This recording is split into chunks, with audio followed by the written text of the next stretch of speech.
교육신금 이해를 시작하겠습니다. 순환하며 이어지며 변하는 일정 부분과 순환하며 이어지며 변하는 전체와의 관계를 살펴보겠습니다. 흐름을 식으로 표시했죠. 순환하며 이어지며 변하는 일정 부분이 있고 순환하며 이어지며 변하는 전체가 있지요. 흐름의 과정을 중단시킨다는 가정하에 부분은 형과 크기를 지니고 있습니다. 그래요. 어떤 특정 시점에서는 부분은 형과 크기를 지니고 있죠. 이 형과 크기는 부분을 유한적인 존재로 남게 합니다. 그렇죠. 유한하죠. 이러한 형과 크기를 지닌 유한적인 존재들이 모두 합쳐져 전체를 이룹니다. 그렇죠. 유한적인 존재들이 합쳐져서 전체를 이룬다. 그러면 그 전체는 무한한가요? 유한한가요? 유한하겠지요. 1 더하기 1은 2 역시 유한한 거죠. 유한한 것들을 아무리 많이 합쳐봐야 유한한 것이지요. 따라서 전체의 크기는 유한한 부분들의 총합이라는 규정으로 인해 무한적일 수 없고 유한한 것이 됩니다. 그 말을 한 거죠. 하지만 그 속에 내재하고 있는 불변의 양은 어떤 형태로 변하더라도 끝없이 이어집니다. 끝없는 이어짐, 즉 무한성이 발견됩니다. 이는 불변의 양이 유한성과 무한성을 동시에 지닌 존재의 관계로 발생하는 현상입니다. 그래요. 우리 어떤 대상을 보면 변하면 유한한 존재이다 이렇게 얘기하죠. 근데 어떠한 대상이건 보면 항상 양면성이 보이죠. 유한하다고 선입견을 가져서 유한성에만 집착하면서 보면 유한성밖에 보이지 않지만 항상 어떤 대상이건 보면 양면성이 있다. 유한성이 있는가 하면 무한성이 있다. 그런 거예요. 인간의 영은 어떨까요? 유한성만 있을까요? 대부분 사람들은 어떤가요? 유한하다고 생각할 수도 있겠죠. 또 무한하다고 생각할 수도 있을 것이고. 하지만 그 속에 내재하고 있는 불변의 양은 어떠한 형태로 변하더라도 끝없이 이어집니다. 끝없는 이어짐, 즉 무한성이 발견됩니다. 이는 불변의 양이 유한성과 무한성 동시에 지닌 존재인 관계로 발생하는 현상입니다. 공간적으로는 유한하고 시간적으로는 무한하다는 사실을 알 수 있습니다. 그렇죠. 어떤 특정 시점을 보면 크기를 지니니까 유한하지만 사라지지 않고 계속 이어지니까 무한하다 이 말이죠. 즉 불변의 양은 절대자의 불변의 뜻으로 인해 생긴 속성이니 그렇죠. 절대자는 유한성과 무한성을 동시에 지닌 존재가 됩니다. 그럴까요? 주석이 있죠. 97. 절대자의 범위에 대한 혼동은 진리를 추구하는 과정에서 흔히 발생하는 현상이다. 절대자의 뜻을 잊게 하는 존재를 절대자로 규정하기도 하며 절대자의 뜻을 잊게 하는 존재와 절대자를 합쳐 절대자로 규정하기도 한다. 이러한 현상이 발생하는 이유는 절대자의 뜻을 잊게 하는 존재와 절대자의 뜻을 구별하지 못하기 때문이다. 구별하지 못하는 사례는 다음과 같다. 신을 인식하려고 할 때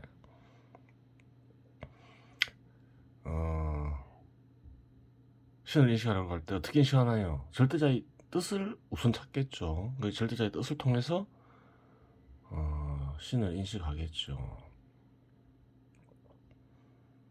그래요. 그런데 인식하는 과정에서 절대자의 뜻과 절대자를 구별하지 못하는 단계가 있죠. 그것을 넘어서면 절대자와 절대자의 뜻을 구별하겠죠.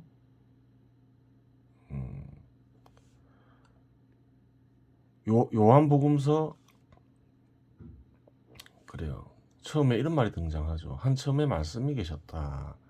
말씀은 하나님과 함께 계셨는데 말씀은 하느님이셨다. 말씀은 곧 하나님입니다. 말씀이 곧 하나님입니다. 이러고 있죠. 이런 경우는 어떤가요? 절대자와 절대자의 뜻을 구별하지 못하고 있죠. 그래요. 구별한 사례는 다음과 같다. 같은 복음서에 나오는 말이에요. 예수가 말로 되어 있죠. 뒤에 말은.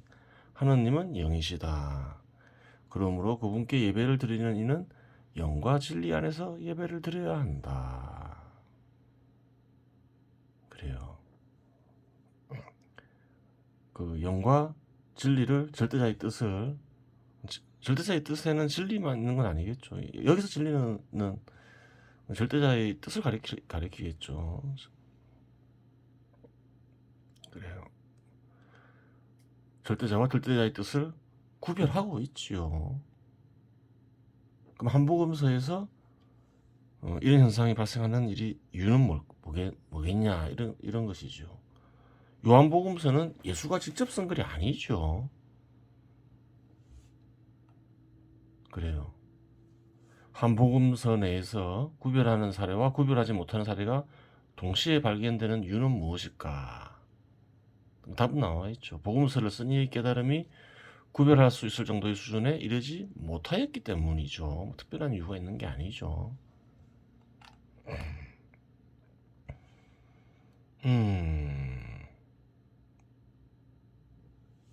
그래요.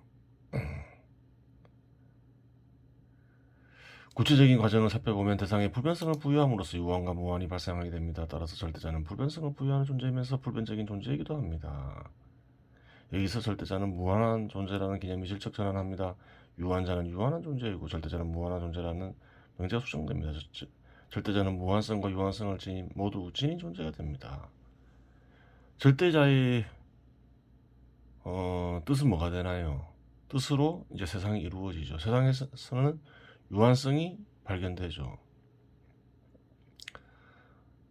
그래요. 절대자와 절대자의 뜻을 구별하지 않고 절대자다 이래버리면 어떻게 되나요? 절대자는 무한성과 유한성을 동시에 지닌 존재가 되어버리는 거예요. 그래요. 하나님 말씀은 세상이 되죠. 세상에는 유한성이 발견되죠. 그래요. 그 절대자의 뜻까지 이제 절대자로 포함시키면, 절대자의 뜻을 아예 그냥 절대자로 규정해버리면 무한성과 유한성을 지닌 존재가 되어버리는 거예요. 반대로 아니다. 절대자의 뜻이 곧 절대자인 것은 아니다. 절대자는 절대자의 뜻을 잊게 하는 존재, 즉 영이다 이래버리면 어떻게 되나요? 그래요. 유한성을 잊게 하는 무한한 존재가 되어버리는 거예요.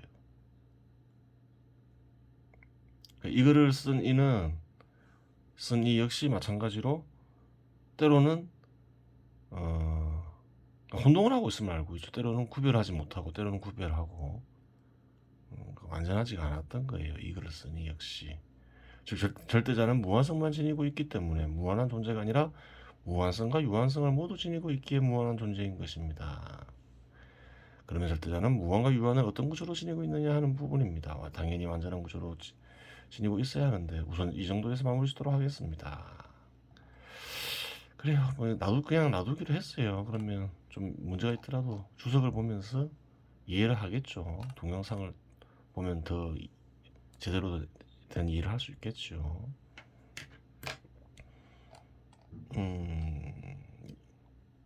그래요. 예수가 뭐라나요? 예수도 높은 경지에 있는 거예요. 그 신과 진리에 대해서 아는 거죠. 예배를 할 때는 뭐 어떻게 예배를 하나요? 영과 진리 안에서 예배를 드려야 한다. 혹은 뭐 영과 절대자의 뜻에서 예배를 드려야 한다. 이렇게 얘기할 수 있겠죠. 예전에 얘기했죠. 이게 무슨 말이냐.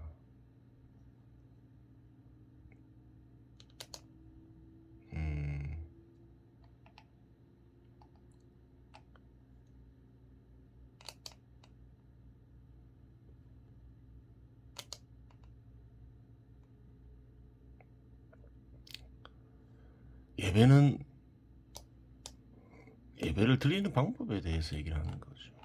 뭐 교회 가서 전화한다 해서 올바른 예배 그런 게 아니라는 거예요. 예배라는 것은 뭐냐?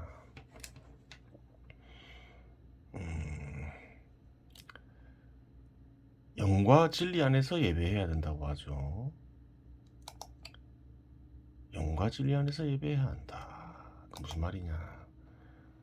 절대 영과 하나가 돼야 된다. 이렇게 얘기하는 거죠. 그리고 절대자의 뜻 속에서 예배를 드려야 한다. 그래요. 합일한 상태에서 절대자의 뜻 속에서 예배를 드린다. 그렇게 되는 거예요.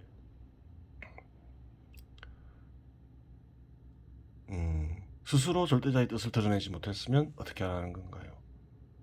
세상에 드러난 절대자의 마음 속에서 즉 외단을 통해서 예배를 드려라. 그렇게 되는 거예요.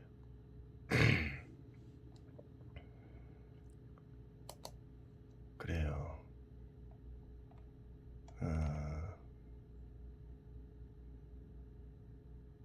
절대자는 무한과 유한을 어떤 구조로 지니고 있느냐? 어떻게 이해할 수 있을까요?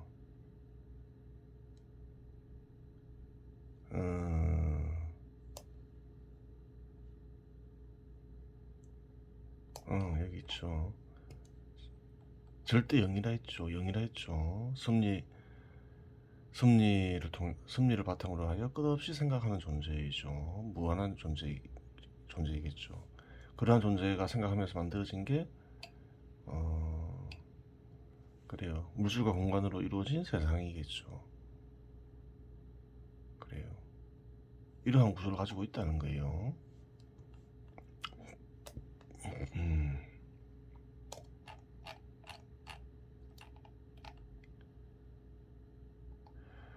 부분의 순환함에 이어지며 변하는 과정과 전체의 순환함에 이어지며 변하는 과정을 살펴보겠습니다. 전체의 순환함에 이어지며 변화하는 과정은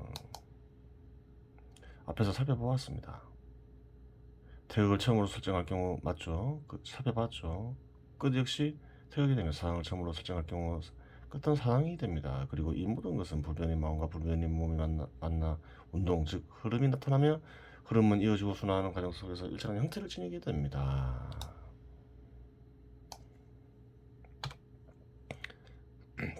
순환하는 형식이 끝없이 이어지니 무한성이 드러나지만 여전히 부분들이 순환하며 이어지며 변하는 과정은 무한히 순환하는 것이 아니라 끝이 있기 때문에 유한성 역시 내재하고 있습니다. 그래요. 인간의 눈에서 관찰되는 순환 현상은 어떤가요? 끝이 있겠죠. 예를 들어서 지구에서 발견되는 계절, 지구가 사라지면 없어지잖아요. 그런데 부분에서 포착되는 과정은 변할 수 있고 사라질 수도 있기에 부분의 흐름의 과정은 사라지지 않는 한에서 순환하여 이어진다는 한계가 있습니다. 그렇죠. 지구에서 발견되는 순환 현상도 마찬가지죠. 계절도 그렇고 밤낮도 그렇고 지구가 사라지면 다 없어지는 거죠. 부분의 흐름의 과정은 끊어지더라도 새로운 흐름의 과정이 생겨나기 때문에 전체의 흐름이 끊어지는 경우는 없습니다. 지구가 사라지더라도 순환하는 현상이 우주에서 사라지나요? 그건 아니라는 거죠. 즉 부분의 흐름의 과정에는 존속기간이라는 것이 존재하게 됩니다. 전체 흐름 중에서 끝없이 이어지는 부분만 고려하면 존속기간의 비례 관계를 형성할 수 없습니다. 끝없이 이어지는 무한의 기간과 무한의 순환 기간은 비례 관계를 형성할 수는 없죠. 무한과 유한은 비례 관계가 형성되지 않잖아요. 하지만 전체의 흐름의 과정은 끝없이 순환하며 이어지는 과정이기에 순환의 한 국면만 고려하면 존속 기간에는 비례 관계가 형성됩니다. 그럴 수 있죠. 지구에서 순환하는 기간과 우주의 그래요. 우주 역시 순환한다 했죠. 어떤 한 순환 과정은 비례관계를 형성할 수 있잖아요. 태극으로 시작해서 태극으로 끝날 경우, 혹은 사상에서 시작해서 사상으로 끝날 경우, 그 뒤로도 계속 이어지겠지만 그 과정 자체는 어떤가요? 비교되면서 비례관계를 형성할 수 있죠. 처음과 끝이 있으니까. 즉 무한한 흐름의 과정에서 순환으로 인해 구별되어지는 단절되는 기간들이 포착되어 순환기간과 순환기간 간의 비례관계가 형성될 수 있고 순환기간 내에 존재하는 단절된 기간들 간의 비례관계를 형성할 수 있고 그렇죠. 기관만 구해지면 어떤 다 비례관계가 형성되죠. 순환기관과 순환 내 단절된 기관 간의 비례관계가 형성될 수 있습니다. 즉 순환이라는 유한성을 드러내는 현상은 무한의 전체 흐름의 과정이 갖추고 있음으로 인해 발생하는 현상입니다. 전체 흐름은 결국 어떤가요? 무한하죠. 그런 흐름이 그러한 흐름이 바탕이 있기 때문에 유한성이 생길 수 있다. 대략 뭐든 그래요. 그것을 얘기하고 있는 거죠. 무한의 순환이 바탕이 되고 있다. 무한 속에서 유한이 비례관계를 형성하는 방식이기도 합니다. 전체 흐름 과정 속에는 헤아릴 수 없을 정도의 많은 유한적인 부분들이 순환기간이 있고, 유한적인 부분의 순환기간 역시 현적으로나 정적으로 관계를 가지며 비례관계를 형성할 수 있습니다. 따라서 부분의 흐름 과정 역시 전체 흐름의 과정이나 다른 부분들과 관계를 지니며 무한에 가까운 비례관계를 형성하게 됩니다. 그 과정 역시 과정들 사이에 끝없는 관계를 형성한다. 그래요. 그 관계는 어디서 발견된다 했나요? 처음에는 부분과 전체 속에서 그래요. 물질과 공간을 이루고 있는 어떤 부분들 속에서 관계가 발견된다 했죠. 끝없는 관계가 발견된다 했죠. 근데 과정 속에서도 끝없는 관계가 발견된다. 그 얘기를 하고 있는 거지요. 이제까지 시간과 공간의 개념을 살펴보았고, 시간과 공간의 근원인 흐름을 수식으로 살펴보았습니다. 흐름의 진로인 부분과 현식의 과정을 지녔으며 부분과 과정이 합쳐져 힘을 드러냅니다. 그렇죠. 수식이 결국 드러내는 수치는 힘이다. 그렇게 얘기했죠. 그런데 수식에서는 부분의 흐름이 전체 내에서 어떤 역할을 수행하는지에 대한 여부, 즉 기능이 빠져 있습니다. 또한 존재 형태 역시 알 수 없습니다. 따라서 실제하는 대상을 관조할 때에는 기능과 존재 형태를 결합시켜야 완전한 이해가 가능해집니다. 우리가 어떤 대상을 이해할 때 수식으로 이해할 수가 있죠. 수식이 제공하는 정보는 굉장히 제한적이죠. 그래요. 기능도 알 수 없고 존재 형태도 알 수 없잖아요. 부분을 이렇게 표시를 했어요. 이 수식이 가르쳐주는 정보는 굉장히 제한적이라는 거예요. 그 대상의 기능도 알 수 없고 대상의 존재 형태도 알 수 없죠. 그래요. 그 수식만 가지고서는 완전한 이해가 부족해요. 간단한 예로 어떤 인간을 예로 할 때 수식으로 뭘 표시할 수 있나요? 뭐 키를 표시할 수도 있고 수로 몸무게를 표시할 수도 있겠죠. 다양하게 수로 표시할 수 있지만 수로서 알 수 있는 정보에는 그래요. 제한이 있는 거죠.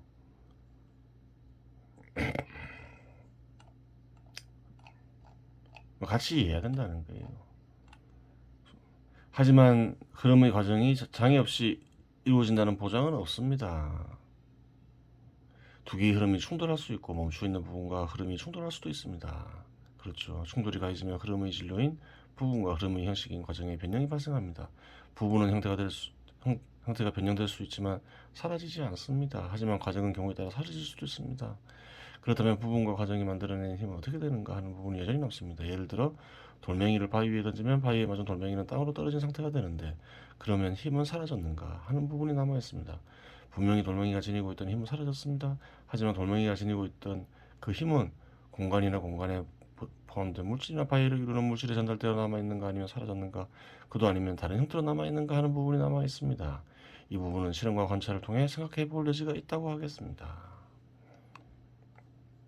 현 시대에서는 어떻게 보고 있나요? 힘은 사라진다고 보나요? 사라지지 않는다고 보나요? 사라진다고 보는 이들이 많을 수 있는데 현 시대에서는 사라진다고 보지 않아요. 에너지 보존의 법칙이 있죠. 에너지 보존의 법칙이 현 시대에서 바른 견해로 받아들여지고 있다. 즉 나타나는 힘은 다른 힘의 변형된 형태일 뿐이라는 말이다. 그렇죠. 예전에 우주의 뿌리 힘을 얘기했죠. 에너지 보존 법칙이 적용되면 어떻게 되나요? 우주의 뿌리 힘은 영원히 사라지지 않는다. 우주의 뿌리 힘이 영원히 사라지지 않으니까 빛이라는 현상도 사라지지 않게 되는 것이지요. 이제까지 흐름과 흐름 속에서 나타나는 힘을 간단히 고찰해야 했는데, 힘을 이해하기 위해 힘의 구체적인 형태인 자력과 중력을 살펴보도록 하겠습니다. 자력이라는 것은 그렇죠. 힘에 대해서 얘기했으니까 한번 다시 또 힘에 대해서 생각을 해봤죠. 자력과 중력은 무슨 관계가 있을까? 그때 이거를 쓸 때는 자력과 중력의 관계에 대해서 완전하게 언급하지 않았지요. 한번 볼게요. 자력이라는 것은 자기장이 발생하면서 밀고 끌어당기는 이야기하시거나, 중력은 생기는 것이 없이 끌어당깁니다.